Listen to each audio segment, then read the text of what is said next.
ili Maltu, pisali su mnogi autori spore se već toga u rećinom idejom. Krenuo sam rješenjem tog problema analizirajući dostupnu literaturu. I tome sam se od strane izvora osnovio na biblijski atlas i neki malteške liste. Od naših autora to su Milan Đurđević, Rudolf Himer, biskup Luko Zesli Tomić, Fraj Burić. Ponavljajući o njihovih sporenja, ponekad čak i suprotnih ovim beleštima, koji nisu uvijek dovoljno vodili računa o brojbenim okolnostima, ovdje sam želio naglasiti upravo te čimbenike kao prosudnu u rješavanju problema, zato sam najviše pisao o navigacijskim, biograđenim, meteorološkim, oceanografskim i drugih prirodnih fenomenima koji su mogli utjecati na konačni ishod putovanja Svetog Pavla. Hrvatski autori, poslije Đurđevića i Maluka, nijeću donadom Svetog Pavla namjenu. Oni su se pritom služili dijelima engleskog pisca Jamesa Smitha i švicarca Hansa Warnera. Smith je objavio svoj rad u plovidbi Svetog Pavla 1848. a Warner 1905. Upravo na to presudno pitanje kako je mogao brod Svetog Pavla izbjeći da se nasuše na obalu Sjeverne Afrike, to slička je sa Krete, i doplovi se istočnim vjetrom burom do Malte, Warner nije znao dati valjan odgovor. U raspravi o toj problemu iznosi i Smithovo spoznaje, da zaključuje da je njegove pretpostavke ne dolaze do uspješnog rezultata i zaključuje. Nepoznato nam je kako su uz takve teškoće uspjeli izbjeći svijetli kao nekim čudom stići na obale Malte. Čuda, kako Warner navodi, nije bilo i on ih nije uspio spasiti od brodoloma na obale svijete, već je jedino to moralo biti promjena smjera veza. Zapisi Svetog Luke u djelima apostolskih glava 7. i 8. raspravlja o putovanju Svetog Pavla od Lukice sa Reje do Rima. On ima izrazito religijski karakter, a zato u njemu naravno nema dovoljno navigacijskih, meteoroloških i drugih sličnih argumenta koji bi se sa dovoljnom točnošću mogao rekonstruirati u Svetog Pavla s Petre do Venete. I dalje prema teoriju, današnjem italijanskom teoriju. Oni se tim zapisima, te radovima spomenutih autora, došao sam od sljedećih se spoznaje.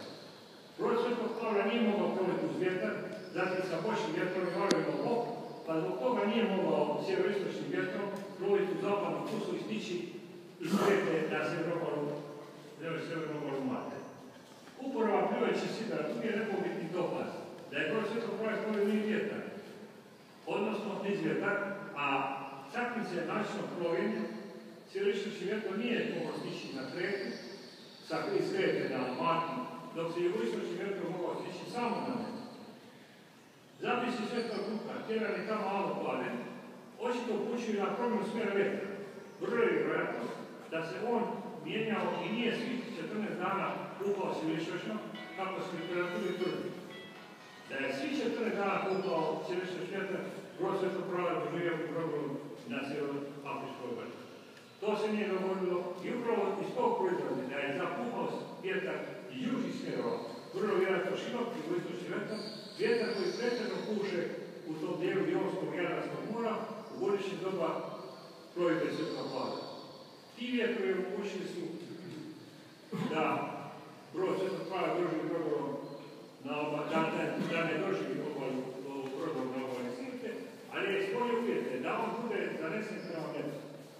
Južni vjetrovi na brod Svetog Pavla nije mogao doploviti na sjeverozapadnu obalu Malte.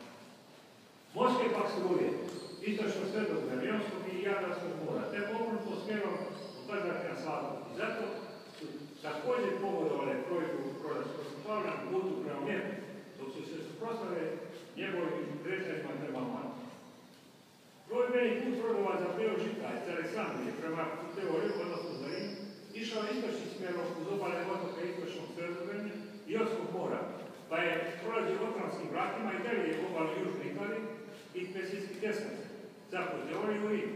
Zato se može i pretpostaviti da se Aleksandrijski brod mogao naći na Mjeru, a ne na Malti. I tamo prihvatiti Svetog Pavla i druge brodolomce koji su poslije 3 mjeseca boravili na Mjeru otputovali u Petrovu. Iz zapisa pa također Svetog Luke, tjerani tamo malo povadnju, može se zaključiti da je brod Svetog Pavla bio u Jadranu, a ne samo u Jonskom moru, kako se to u dijelu literature tvrdi. Jer je Sveti Pavao poslije 14-dnevnog plovidbe stigao na nepoznat otok, posebno odrošiti na je dobro zaštićeno svih vjetrova i valova, koji su bili u funkciji u antici, ali i u kasnim vremenskim razdobljima. Suprotno tvrdnji nekim autorima koji zovu iznose da na mjestu nema sigurno. Najnovija pakak proroka istraživanja potvrdila su na mjestu postojanje još jedne ostataka starokršćanske bazilike, koja bi vrlo vjerojatno prema predaji mogla pripadati crkvi Svetog Pavla. Crkva se nalazi na jugoistočnom dijelu otoka, baš u blizini otočne Vele Škole, Podvodske sekre u njegovom blizini, gdje se pretpostavlja da se rasukao u grob Svetog Pavla. Na mjestu je vrlo rano inače postala iznimno snažna kršćanska zajednica, što potvrđuje dvije bazilike u Prvokolesama, od kojih je jedna sirijskog tipa, građena vrlo vjerojatno od kraja 4. do sredine 5. stoljeća, a za koje se do duše ne zna niti čula, ali i drugih manjih arheoloških nalaza iz Sirije i Palestine. Svi ti nalazi i nove istraživanja mogli bi pridonijeti i novim spoznajama o boravku Svetog Pavla na ovom moru. Nove spoznaje malteških znanstvenika objavljene na kraju 20. stoljeća govore da na Malti nema nikakvih arheoloških dokaza od nasupanja broda Svetog Pavla na tom otoku. Oni daju prednost Malti, jer se u djelima apostolskih spominje Sirakuza, na putu Svetog Pavla od Melite u Rim. A Mljet bi mogao biti mjesto nasupanja Svetog Pavla, jer je na tom otoku bila zmija, a ne Malti nije.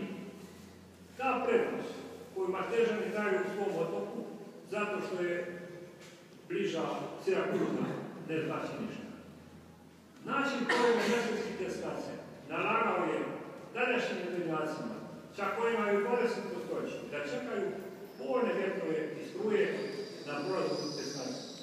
Brzina struje za vrijeme Sizilija i glavnog punog mjeseca dosiže brzinom 4,2 čvora, a za vrijeme kvadrature 2,4 čvora. U 100% su stalne struje one prema Jonskom i one prema Tiranskom moru.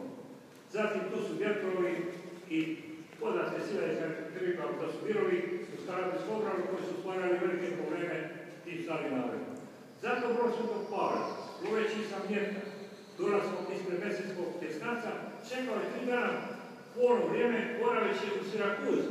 Znači i on je mogao biti u Sirakuzu. Indikativno je da bizanski car i pisac, Konstantin VII. Porfirogene, sredinom 10. stoljeća navodi da je Svetog Pavla razmija na Mljetu, a ne na Malti.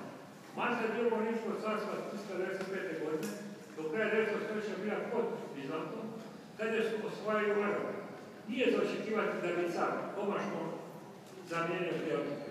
Očito je u njegovom vrijeme postala svijest ili predaja da se događa bio na hrvatskom otoku Mljetu. Teze o, i sad imate još jednu tezu novu, zadnji godina.